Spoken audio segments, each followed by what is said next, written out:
The first time I caught my son-in-law going through my late wife's jewelry box, he didn't even flinch.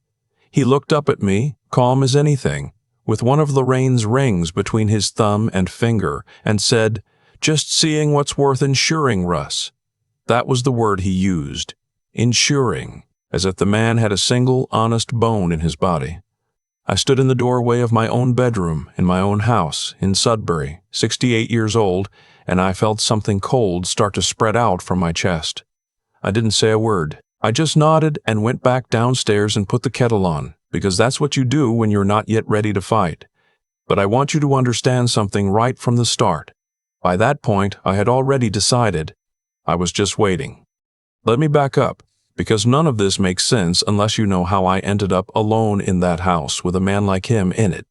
I worked 34 years as a millwright at the nickel operations out in Copper Cliff. Hard work, good union, decent pension. Lorraine and I bought our place on Bruce Avenue in 1981 for $41,000, and we paid it off the slow, honest way. A little every 2 weeks, the same as everybody on that street back then. We raised one daughter, Cheryl. She was the light of the whole house. Smart as a whip, did her nursing at Cambrian. The kind of kid who'd call you on a Tuesday for no reason just to talk. Lorraine used to say, "Cheryl got the best of both of us," and she was right. I'd have walked into that smelter barefoot for that girl. Lorraine got sick in the spring of 2019, pancreatic. If you've ever sat across a desk from a doctor who won't quite look you in the eye, you already know how that conversation goes. We had 11 months.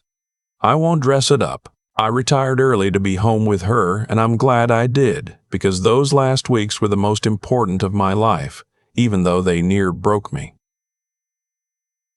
She passed in February. I remember it was 31 below the morning of the funeral, and the ground was froze so hard they couldn't do the burial till April. So she sat in the chapel vault all spring, and I'd drive out there and just sit in the parking lot in the truck with the heater running, talking to a building. That was a bad year, maybe the worst. Cheryl was a rock through all of it. She'd been married about 3 years by then to a fella named Wade. Now, I want to be fair, because anger makes a man stupid, and I've had time to think this all through. When Cheryl first brought Wade home, I didn't dislike him. He was from down in the GTA, Mississauga somewhere, worked in what he called wealth management, which I came to learn means something different depending on who's saying it. He had a good handshake and an easy laugh, and he always picked up the bill, which up here in the north counts for a lot. Lorraine liked him. She'd say, "He's got a way about him, that one." She meant it as a compliment. Later, when I'd turned that sentence over in my head, it didn't sound like a compliment at all. After the funeral, Wade was the one who started showing up. Cheryl worked 12-hour shifts at Health Sciences North, so it made a kind of sense, I suppose. He'd come by on his days off, bring me a double-double, sit at the kitchen table. At first, I was grateful for it. A man who's just lost his wife of 41 years will take company wherever he can find it. And I wasn't about to question why my son-in-law was suddenly so interested in my well-being. I figured grief had pulled us closer. I was a fool, but I was a lonely fool. And there's no shame in the loneliness part. It started small. It always does.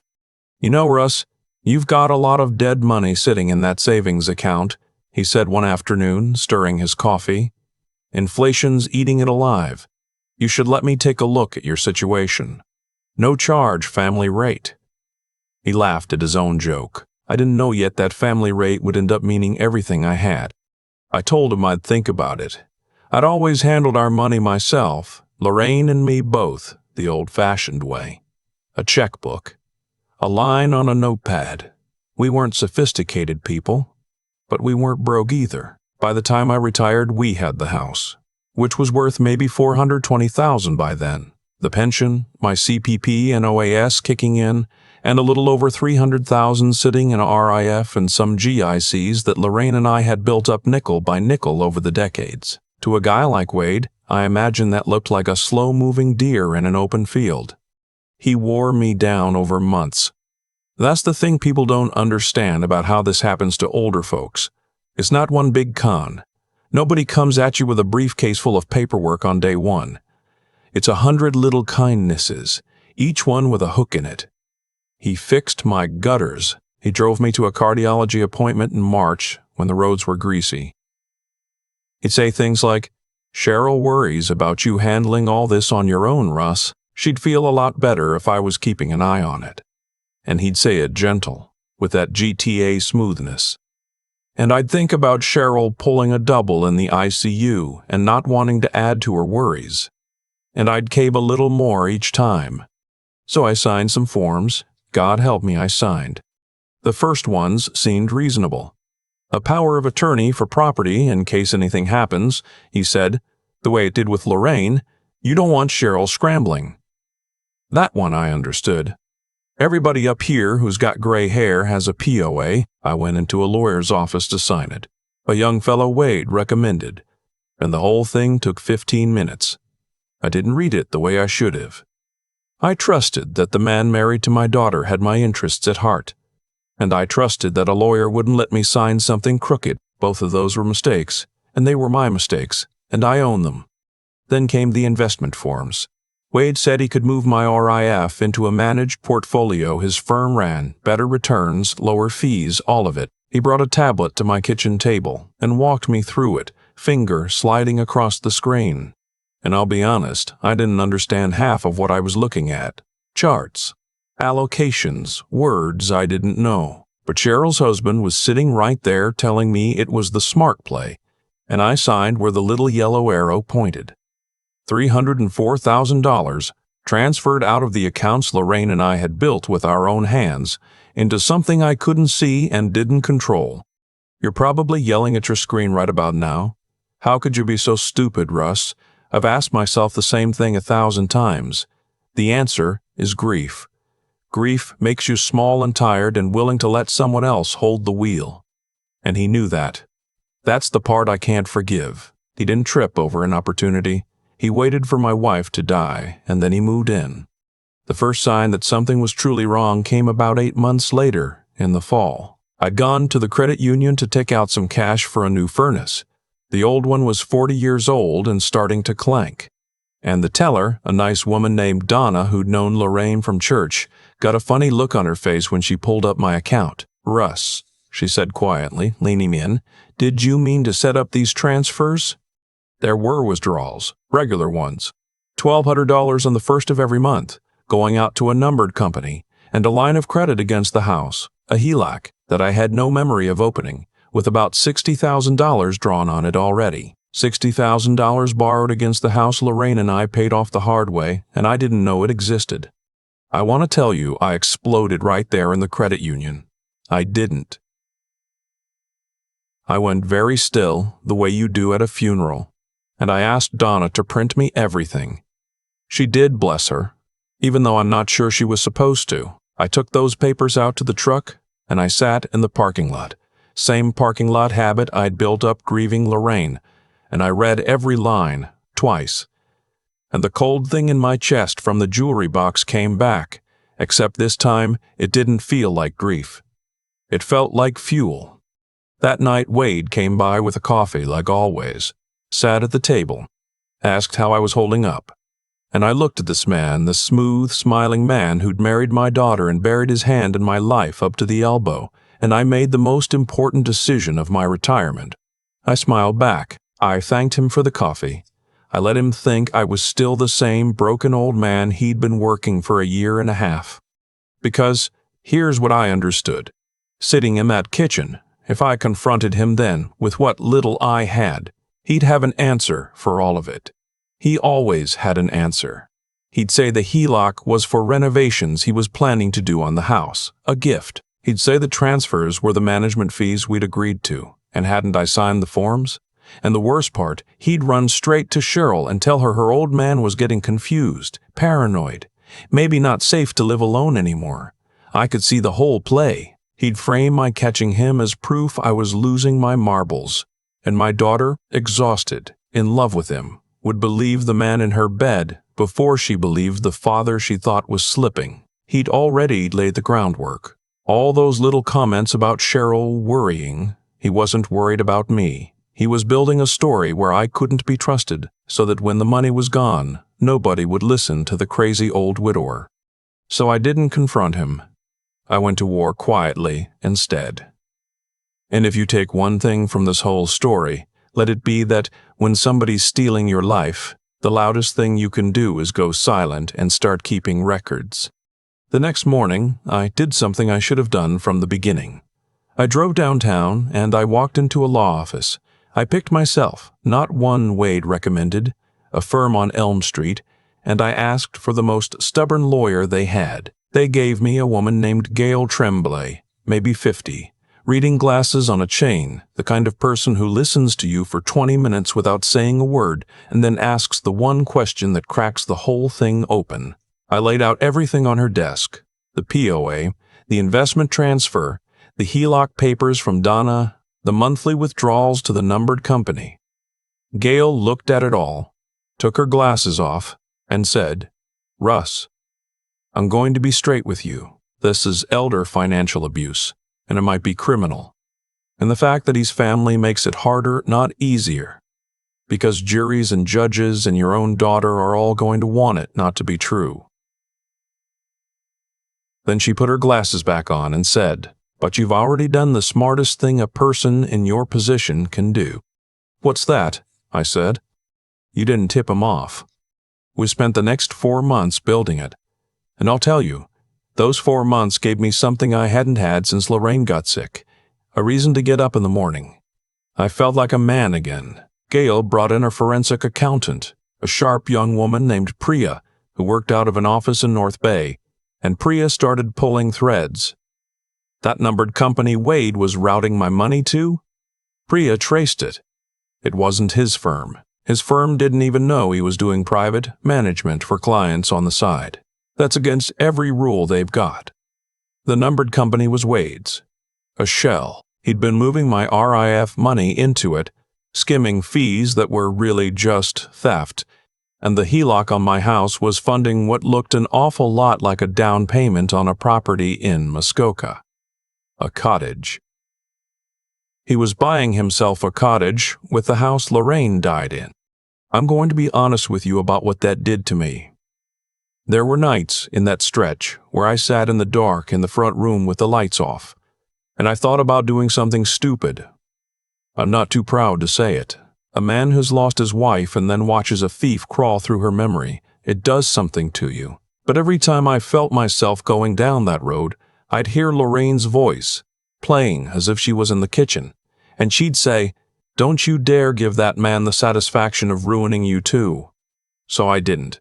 I let Gail and Priya do it the right way, the boring way, the way that holds up. The hardest part wasn't the lawyers, it was Cheryl. I couldn't tell her. Not yet. Gail was firm on it.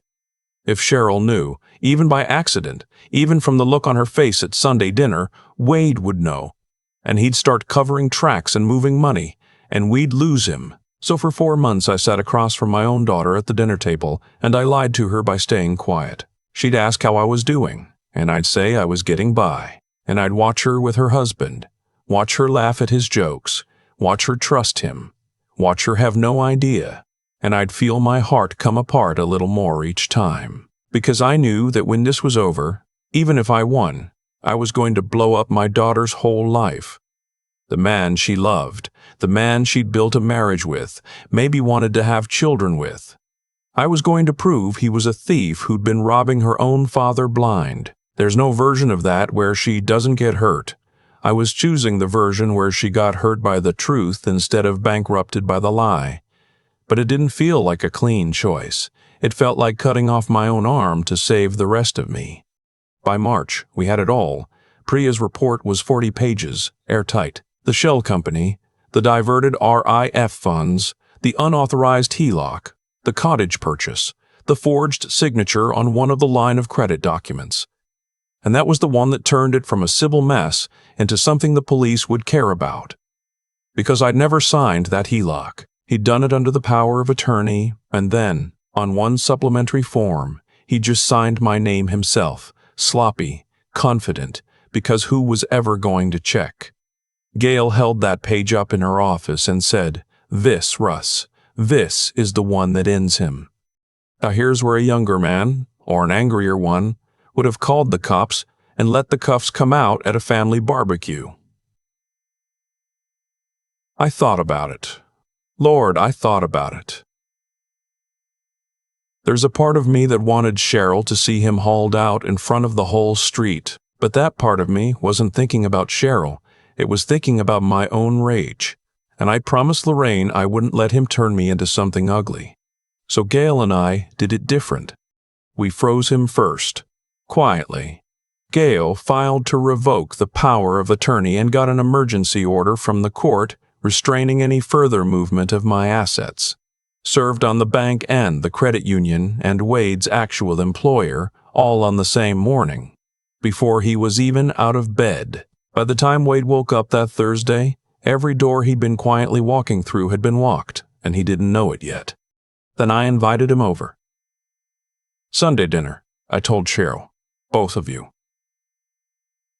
I'm making Lorraine's pot roast, and I did make it too, the real recipe, because I wasn't going to let that man ruin a good roast on top of everything else. I had Gail there. Cheryl didn't know who she was. I introduced her as an old friend from church, and Gail, God bless her, played along, complimented the gravy and everything. We ate. Wade was in fine form, telling some story about a client, working the room like he always did. And when the plates were cleared, I set a thick brown envelope on the table in front of him, and I said, in the calmest voice I had in me, Wade, before you say anything, I want you to know that I've already won. I just thought you should hear it from me before you hear it from the OP. I'll never forget his face. The smoothness just slid right off it, like ice going off a windshield in April. He reached for the envelope, and Gail said, I wouldn't open that in front of your wife if I were you, mister, and used his last name. And that's when Cheryl understood that the church friend was a lawyer, and the whole room changed. What followed was the worst hour of my life and also, in a strange way, the freest. Cheryl screamed at me first. Of course she did. Accused me of being confused, of being manipulated, of turning on the man she loved.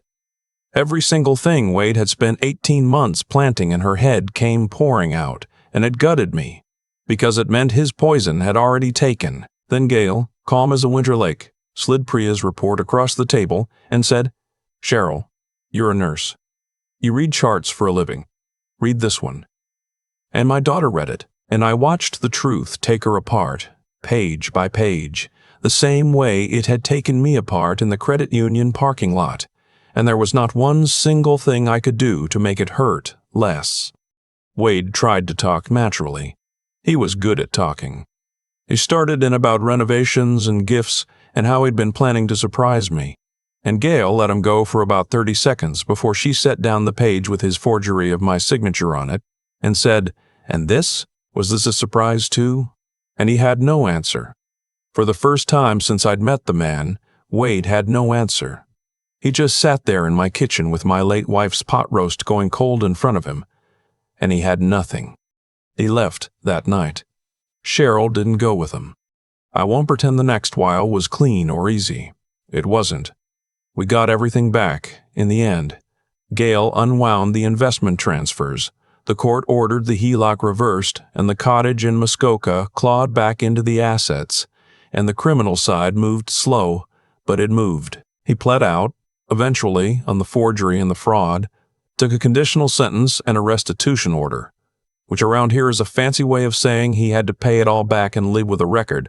Last I heard, he was back down in the GTA selling cars. His wealth management days are over. You can't hold those licenses with a fraud conviction. The cottage got sold, and the money came home to where Lorraine and I had grown it. Every nickel, near enough. But you can't unspill a marriage. Cheryl's was over, and there was a long, hard stretch where she couldn't look at me. Because, and this is the cruelest trick of all, some part of her blamed me for being the one who showed her, even knowing he was guilty. Even seeing the proof in her own husband's handwriting. The grief of it had to land somewhere, and for a while it landed on me. We didn't speak much that first year after. That was the price I paid. I'd gotten my house back and my savings back and my dignity back, and I'd lost, for a time, the only thing I'd ever really cared about, which was my girl. It came back slow, the way the ground thaws up here. There wasn't one big moment, no movie scene where we fell into each other's arms. There was a Tuesday phone call, the kind she used to make for no reason. And she said, "Hey, Dad." And I said, "Hey, kiddo." And we talked about nothing for 40 minutes. And when I hung up, I sat in Lorraine's kitchen and cried like I hadn't cried since the funeral. She moved back up to Sudbury the next year. She's at Health Sciences North still. We do Sunday dinner, the two of us, and sometimes a fella she's been seeing. A paramedic, decent. The kind of man who reads the whole form before he signs it. I checked. I make Lorraine's pot roast. We don't talk about Wade. We don't have to. People ask me sometimes, when they hear the story, if I feel bad about how I did it. The patience of it. The dinner. Letting him sit there a whole hour thinking he'd gotten away clean before I dropped the envelope. They want to know if it was cruel, and I think about that, and I think about all those mornings sitting in the truck, talking to a building, and the cold feeling spreading from the jewelry box, and a thief buying himself a cottage with my dead wife's house. And I'll tell you exactly what I tell them. I didn't do it to be cruel. I did it so that when it was over, my daughter would never have to wonder whether her old man had lost his mind, or jumped at shadows, or turned on a good man out of grief. I built it so airtight that the truth could stand on its own without me having to raise my voice once. The quietest revenge there is the kind that's just the facts, laid out neat, with no place left to run. Lorraine would have liked the pot roast part, I'm sure of it. And every now and then, when the house is quiet and the snow's coming down past the window like it does up here, half the year, I figure she had a hand in the whole thing. She always did say that fella had a way about him. Turns out she was the only one of us who ever heard the warning in it. I've had a few years now to sit with how all of it unfolded, and the thing I keep coming back to is that none of it happened by accident. Wade didn't trip into my life and stumble onto my savings. He waited for Lorraine to be gone, and he chose every move he made. And the ending he got. The conviction, the record, the cottage clawed back, the marriage to my daughter over. That wasn't bad luck either. A man who builds his whole game on a lie is building on ground that thaws every spring. He just didn't know how patient the ground can be. But I won't pretend I was only a victim in this, because that's not the honest part. I handed him the keys. I signed forms I didn't read because grief made me tired and trusting. And trusting the wrong man is its own kind of failure. If there's one thing I'd want a younger fella to take from an old man's mistake, it's that being kind and being careful aren't opposites. You can love your family with your whole heart and still read every line before you put your name on it. The decent man and the smart man have to be the same man, or the smooth talkers of this world will eat you alive at the family rate. The turn came the day I stopped letting the hurt run the show. Sitting in that credit union parking lot with Donna's printouts, I had every reason to scream, to drive over to Wade's and put my fist through something. The anger was right there, hot and ready, but I'd promised Lorraine I wouldn't let him make me ugly, and so I went quiet instead, and quiet is what won it. It wasn't softness. It took more steel to sit across from that man at Sunday dinner for 4 months, smiling, saying nothing, than it ever would have taken to blow up at him. Real strength, the kind that actually holds, looks an awful lot like patience from the outside. What I'd tell anybody watching this who's got a Wade circling their own life is simple. Don't confront the thief. Outthink him. Keep your records. Find your own lawyer, the stubborn kind, and build it so airtight that the truth can stand on its own 2 feet, without you ever raising your voice. Goodness keeps you honest. Brains keep you from being robbed, and the grit to wait keeps you from throwing it all away in 1 hot minute. Cheryl's back in Sudbury now. We do Sunday dinner, the 2 of us, and the snow comes down past the window the way it does half the year up here, and I make Lorraine's pot roast. We earned that quiet, the hard way. Every nickel came home, but more than the money, my girl came home, and I'd have signed away the whole RIF twice over for that.